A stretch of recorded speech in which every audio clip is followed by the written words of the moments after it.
ए बाबा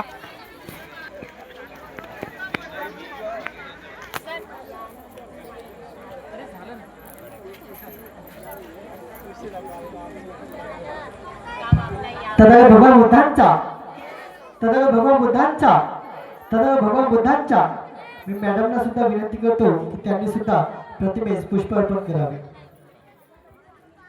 सरांना आणि मॅडमना विनंती करतो की त्यांनी स्टेजवरती येण्याचे करावे.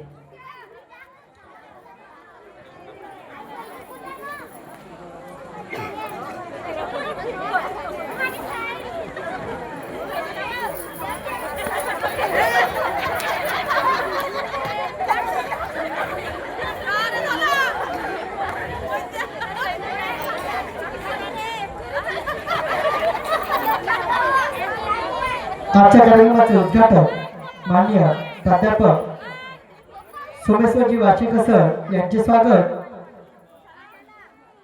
चंद्रमामा हे करतील अशी मी त्यांना विनंती करतो.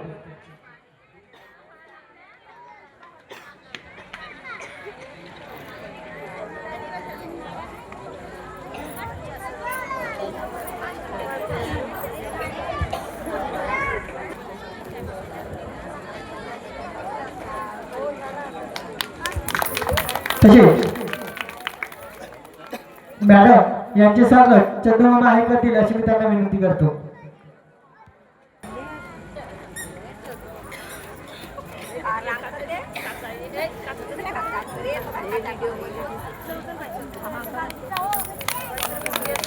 तसे मी सरांना अशी विनंती करतो की त्यांनी मार्गदर्शन करावे.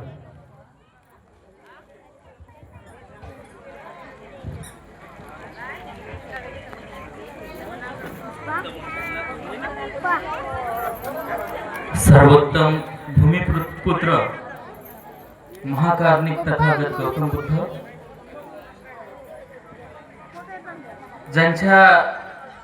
ज्याने रयतेचं राज्य निर्माण केलं असे छत्रपती शिवाजी महाराज, ज्यांनी शिक्षणाची गंगा घराघरापर्यंत पोहोचवली असे महात्मा ज्योतिबा फुले, सावित्रीबाई फुले, माता रमाई आणि ज्यांनी मानवतेच्या कल्याणासाठी कार्य केलं त्या तमाम महापुरुषांना मी प्रथमतः अभिवादन करतो. आजच्या या कार्यक्रम प्रसंगी मला इथे उद्घाटन तर कधीच होऊन गेलं, त्याबद्दल मी दिलगिरी व्यक्त करतो की मला फोन मी वेळ काही कारणामुळे येऊ शकलो नाही, त्याबद्दल मी दिलगिरी व्यक्त करतो. आणि खरं तर या प्रसंगी काय बोलायचं हा एक प्रश्न आहे माझ्या समोर, कारण मी अगदी माझी मधामध्ये एंट्री झाली आणि रमाई वरती एक नाटक इथे सुरू होतं. फार सुंदर असं एकांकिका म्हणून विद्यार्थ्यांनी किंवा या मुलांनी प्रस्तुत केली, त्याबद्दल त्यांचं परत माझ्या वतीने आणि तमाम आपल्या नागरिकांच्या वतीने परत एकदा टाळ्या वाजवून या पोरांचं कौतुक करा. यांचं कौतुक करावं तेवढं कमी आहे, कारण डॉक्टर बाबासाहेब आंबेडकर आणि रमाई जे जीवन जगले ते जीवन ज्या पद्धतीने त्यागाचं जीवन राहिलं, त्याच्यामुळे आज आपल्याला हे सगळे दिवस सुगीचे दिवस आपल्याला पाहायला मिळत आहे. डॉक्टर बाबासाहेब आंबेडकरांनी 1935 ला बहिष्कृत भारत मध्ये स्वतंत्र असा लेख लिहिला रमाईवरती, आणि त्यावरती ते लिहितात की मला माझ्या आयुष्यातला अर्धा तास सुद्धा निवांतपणे रमाईला देता आला नाही. म्हणजे एवढ्या मोठ्या विद्वानाने, जगातल्या एवढ्या मोठ्या विद्वानांनी असं आपल्या पत्नीप्रती म्हणावं ही फार मोठी शोकांतिका आहे. डॉक्टर बाबासाहेब आंबेडकर अक्षरशः ढसाढसा रडले रमाईसाठी, आणि त्या रमाईच्या त्यागातून आज आपल्याला इतकं मोठं पाहायला मिळतंय. आपल्याला जे वैभव पाहायला मिळतं ते सर्व रमाईचा त्याग आणि डॉक्टर बाबासाहेब आंबेडकरांची मेहनत याच्यातून पाहायला मिळतं. पण येणारा जो काळ आहे, ज्या काळामध्ये आपण जगतोय तो खरंच चॅलेंजिंग, एक आव्हानांचा काळ आहे. ज्या ठिकाणी दारूच्या लायसन्ससाठी दारू विकणाऱ्याला लायसन्स दिले जाते, मात्र पिणाऱ्याला अटक केली जाते. आज आपली पिढी जी आहे अगदी वाईट मार्गाने जाताना आपल्याला पाहायला मिळते. ते होता कामा नये, कारण इथली व्यवस्थाच अशी निर्माण करण्यात आलेली आहे शासनकर्त्यांनी की बहुजनांचे मुलं कसे जास्तीत जास्त वाम मार्गाला जातील, खरा, तंबाखू, दारू या फालतू व्यवसायामध्ये कसे अडकून पडतील आणि आपल्या हक्क आणि अधिकारांची त्यांना जाणीव राहणार नाही। यासाठी एक नवीन पिढी या ठिकाणी आज निर्माण होताना आपल्याला पाहायला मिळते। नवीन एज्युकेशन सिस्टम आणली, त्यातही अख्खा सत्यानाश करून ठेवलेला आहे की मुलांना, जे बहुजनांची मुलं आजपर्यंत शिकत होती, ज्या काळामध्ये आम्ही शिकू शकलो, अशी अवस्था आज या शिक्षण प्रणालीत सुद्धा त्यांनी इतकं भयानक करून ठेवलेलं आहे की आज शिक्षणापासून सुद्धा वंचित होताना आपल्याला समाज पाहायला मिळतो। ते या सगळ्या दृष्टिकोनातून आपण दूर राहिलं पाहिजे, एवढी या प्रसंगी आशा व्यक्त करतो। आणि या ठिकाणी मला उद्घाटक म्हणून आपण इथे आमंत्रित केलं, त्याबद्दल मी आपले सर्वांचे मनपूर्वक आभार मानतो। आणि जास्त वेळ न घेता आपला आणि हा कार्यक्रम इथेच कंटिन्यू राहील या दृष्टिकोनातून आपल्याला सर्वांना शुभेच्छा देतो आणि आपली रजा देतो। जय हिंद।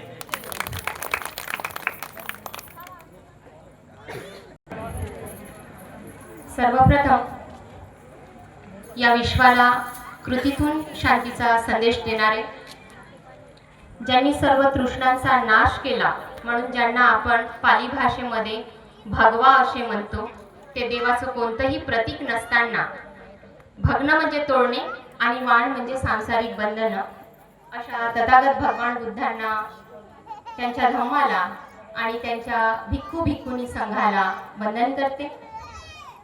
ज्यांनी सुराज्याची स्थापना केली असे छत्रपती शिवाजी महाराज यांच्या कृतीला वंदन करते।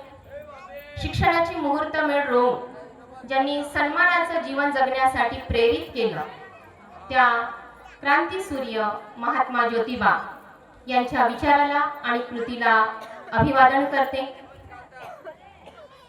नुसता सांगिकच नको तर कृतीमध्ये उतरवून स्वतःच्या सहचरणीला आपल्या बरोबर घेऊन चालणारे आणि त्यांच्या मनाला महत्त्व देणाऱ्या क्रांतीज्योती सावित्रीबाई फुले यांच्या कार्याला अभिवादन करते।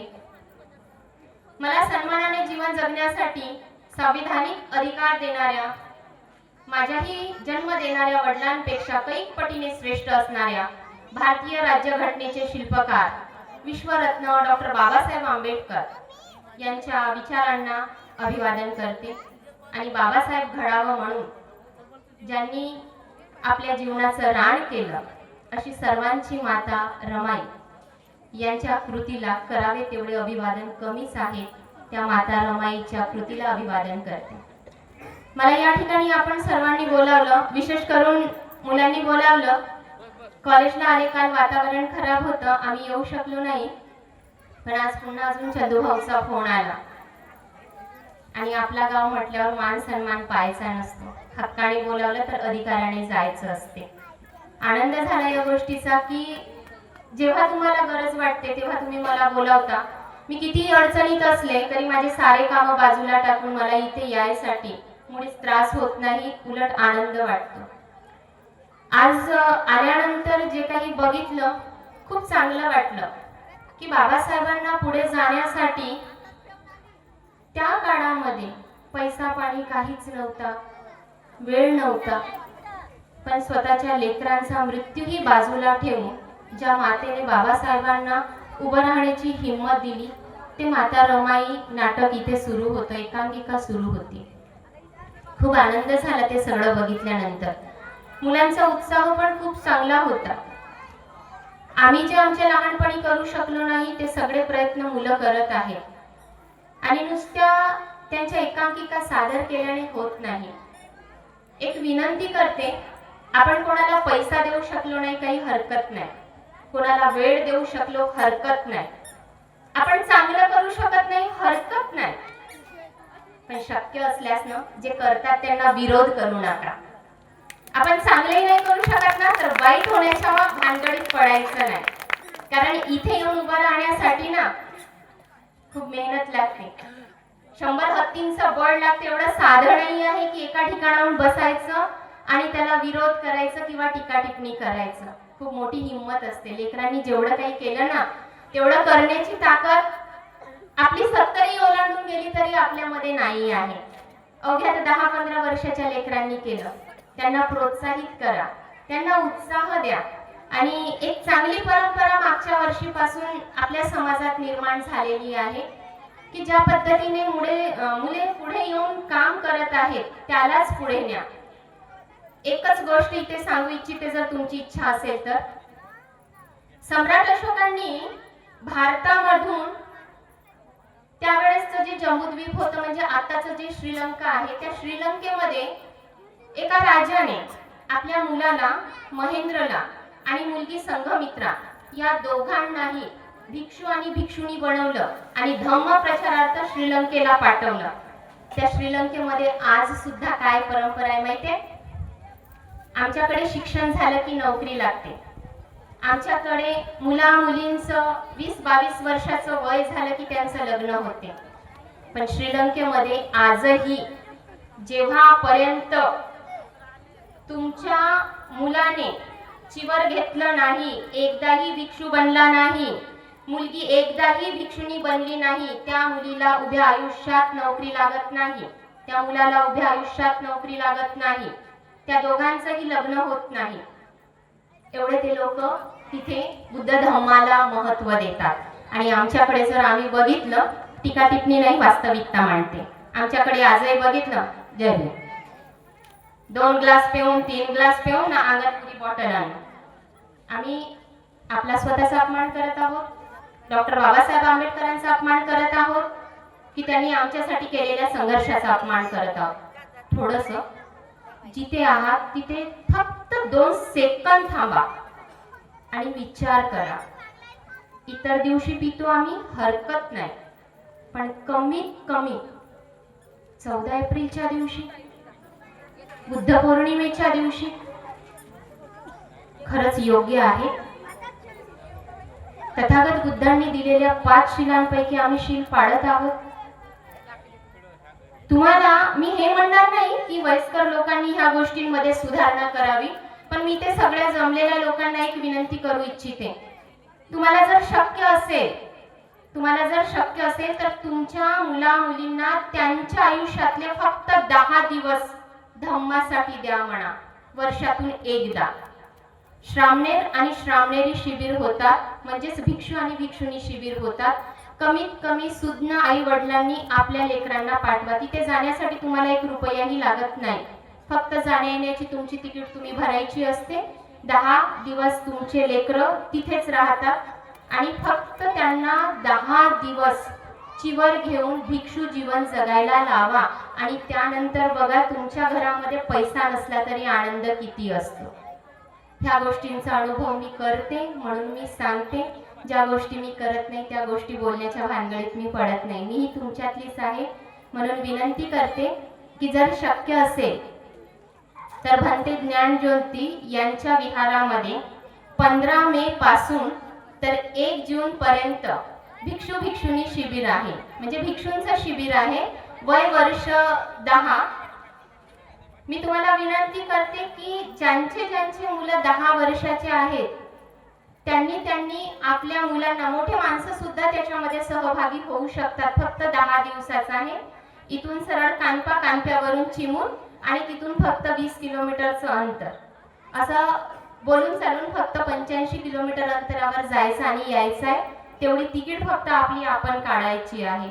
बाकी 10 दिवसाचं सगळं राहणं खाणं पिणं सगळं तिथेच व्यवस्था असते. एकदा पाठवून बघा मुलांना. आणि या टीमने जे प्रयत्न केले तर मी या टीमला नक्कीच शुभेच्छा देईल आणि त्यांच्याकडून अपेक्षा करेल की शक्य असेल तर चला, मी घेऊन चलते तुम्हाला. 15 तारखेला आपण जाऊ, कारण जेव्हा केव्हा तिथे श्रामणेर शिबिर होतो तर मी 2 दिवस आधीपासून तिथे मुक्कामाने जाऊन असते आणि मला आनंद होईल की माझ्या गावचे मुलं मुली तिथे राहणार. आणि ज्यांचे कोणाचे लेकरं जाईल ना, तुम्हाला जर समजा भिक्षुणी होणं शक्य नसेल तर कमीत कमी 10 दिवस तुम्ही तिथे सेवा करून दान करा. म्हणजे पैशाचं दान नको, सेवेचं दान करा. भिक्षूंना तिथे जेवण बनवणे, त्यांची राहण्याची व्यवस्था करणे, साफसफाई करणे, ह्या सगळ्या गोष्टी सुद्धा तुम्ही दिलेल्या पैशाच्या दानाच्या बरोबरीने असतात. दानाची संकल्पना आम्हाला फक्त एवढीच माहित आहे, खिशातले पैसे काढायचे आणि द्यायचे.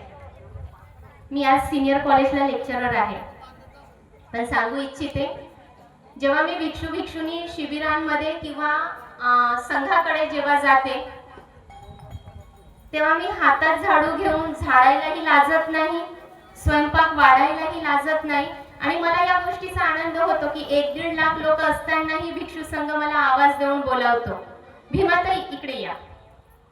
आणि काम कोणतं सांगतात मला, असा भिक्षू संघ बसलेला असतो, ताई हे इथून थोडंसं साफ करा बरं. माझ्या घरी सगळ्या कामांसाठी बाई आहे, पण मला आनंद वाटतो ह्या गोष्टीचा की भिक्षू संघ मला बोलावतो आणि मला म्हणतात भिक्षू संघ की ताई इथून थोडंसं साफ करा. हा अधिकार तेव्हाच गाजतो जेव्हा तुमची कृती आपुलकीची असते. काम कोणतं दिलं ते महत्वाचं नाही आहे, महत्वाचं हे आहे की त्या क्षणी 1 लाख लोकांपैकी तुमची आठवण येते, ती आठवण येणे महत्वाचं आहे. तुमचं स्थान त्याच्यातून सिद्ध होत असते. शक्य असेल तर 15 तारखेला चला आपण जाऊया. 1 जून पर्यंत शिबिर आहे, एक वाटचाल ती सुद्धा करा. म्हणजे आपण जे नेहमीच भिक्षू संघाविषयी म्हणतो की नाही, बुद्धाचा धम्म का लोप पावला, त्याची कारण आपल्याला समजेल. या ठिकाणी अधिक वेळ न घेता इथेच थांबते आणि सगळ्यांना शुभेच्छा देते. पुढच्या वर्षी याहीपेक्षा चांगला कार्यक्रम करूया आणि आपल्या लेकरांना पुन्हा अजून प्रोत्साहित करूया. या शुभेच्छांसह इथेच थांबते. धन्यवाद. मॅडमला आम्ही शब्द देतो कारण आमच्या